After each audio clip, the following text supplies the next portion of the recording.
2006 Costa Rican municipal elections.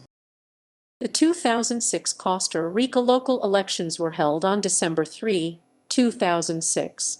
In the February 2006 general elections, Costa Rica elected president, vice presidents, deputies of the Legislative Assembly, and municipal councilors in the general elections. The December 2006 elections were held to elect cantonal mayors, members of the district councils of each of the nation's districts, and intendants of 8 special autonomous districts and islands. The ruling National Liberation Party won most of the seats and mayors with 59, as the 7 provincial capitals. The main opposition party, Citizens Action Party, was unsuccessful in keep the support it had in the presidential election.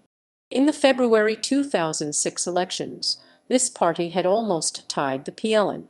The Social Christian Unity Party became the second largest force at municipal level. Libertarian Movement achieved its first ever municipal government. Additionally, 3 local parties were successful in Curridabat, Aguirre and Siquirres.